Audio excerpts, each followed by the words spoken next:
start with next chapter, electromagnetic induction. So to start with electromagnetic induction, we'll just review what we already have learned. As we already know that around 1820,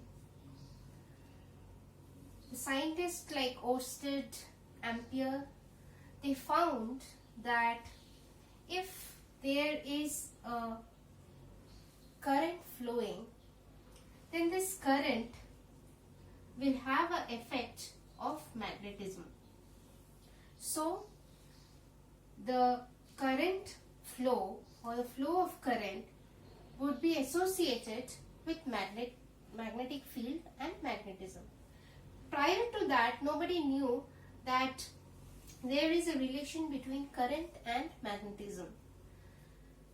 After Oersted, again we have seen Ampere in his theory he has given, and Ampere also says that the flow of charges will constitute certain magnetism.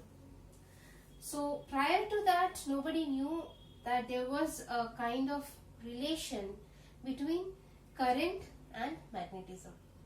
So as they have told that the presence of current would give the magnetic field or presence of magnetism, they started to think if the vice versa is also applicable or not. Means if there is a magnet, will this magnet be any source of the current? So the question and the tests and all were going on. Around 1830, Michael Faraday and Henry, they did certain experiment, and it was found that the magnet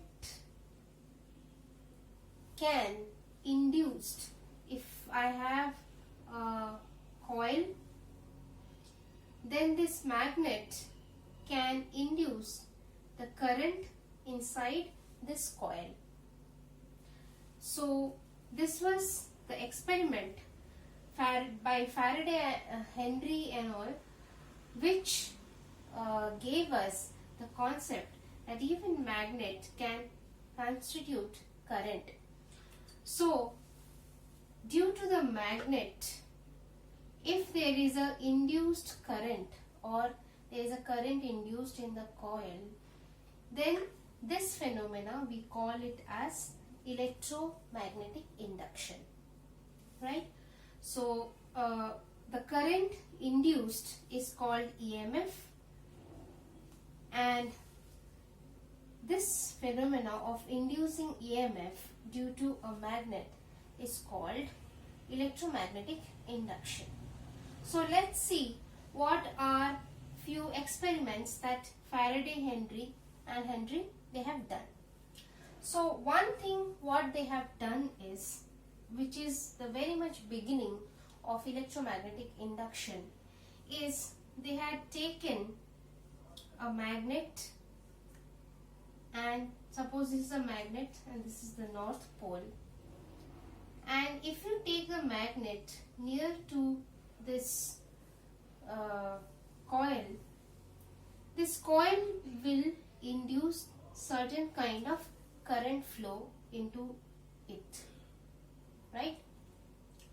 So this is one reason where we see due to a magnet there was a induced EMF or electromagnetic induction had happened. Not only that, suppose if you have one coil which is carrying a current, and you have another coil which is also carrying a current. So one particular coil which is carrying a current, it will be associated with certain kind of magnetism, and that magnetism would induce another kind of EMF in another coil. So suppose I have a coil which carrying a current, and this current will be associated with certain magnetic field. Means this current will induce certain magnetic field. This magnetic field will in turn induce a EMF in a magnetic in a coil. So this is another way of inducing EMF, and we see electromagnetic induction.